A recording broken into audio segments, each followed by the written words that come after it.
Bien-aimés, frères et sœurs en Christ, si vous voulez comprendre la loi de la vie, levez seulement votre tête et considérez les oiseaux dans le ciel. Comment font-ils pour s'élever au-dessus de la terre? C'est parce qu'il y a une loi dans la vie des oiseaux qui est supérieure à la loi de la gravité. Si l'une de ces petites créatures venait à mourir, la loi de la gravité la ferait tomber par terre, car la loi de la vie aurait cessé de s'exercer. Voyons-nous la tyrannie exercée par la loi de la mort? Lorsque cesse la vie, la loi de la vie naturelle cesse aussi d'opérer, et celle de la gravité peut vaincre l'oiseau. Quand il s'est levé dans les airs, la loi de la gravité n'était pas abolie, mais elle était sans effet tant que la loi de la vie opérait. Une personne en bonne santé n'est pas consciente de la loi de la gravité, mais il en est autrement de celle qui perd sa vitalité. Plus elle diminue et plus la loi de la gravité exerce sa contrainte. Lorsque la vie l'aura quitté, essayez de relever cette personne. Vous prendrez conscience de la force de la gravité. Et si vous cessez d'exercer vos efforts pour la contrer, le corps immédiatement s'affaissera sur le sol. Certains sont chrétiens depuis un certain temps, cependant ils n'ont jamais découvert qu'il y avait une loi qui régissait le péché et la mort, et que la vie était gouvernée également par une autre loi. Ils n'ont pas encore réalisé que Dieu ne délivre pas ses enfants en fortifiant leur volonté en sorte qu'ils puissent contrecarrer les tendances pécheresses de leur vie naturelle. Il les délivre par l'opération spontanée d'une nouvelle loi qui, depuis l'intérieur, transcende les agissements de leur vie naturelle. N'y a-t-il pas parmi vous, parmi les croyants que vous connaissez, des personnes volubiles?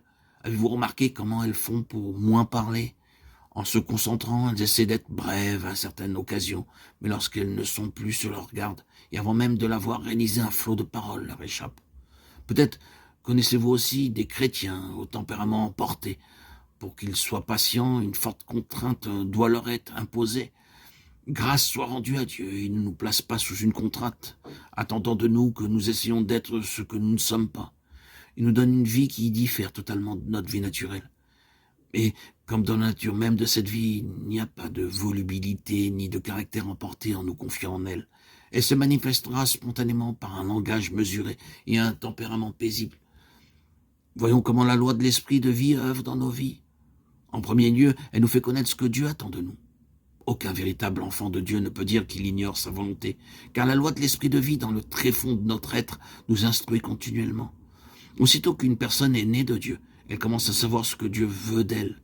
Si vous êtes un véritable croyant et que vous parlez plus qu'il ne faudrait, n'êtes-vous pas conscient que quelque chose essaie intérieurement de vous retenir? Oh, frères et sœurs bien-aimés, il n'est pas possible d'avoir la vie spirituelle et de ne pas posséder aussi la loi de l'esprit de vie. Si vous possédez la vie de Dieu et que vous avez besoin de connaître la volonté de Dieu, soyez assurés que cette connaissance vous sera accordée, non seulement pour les grandes choses, mais aussi pour les plus petites choses.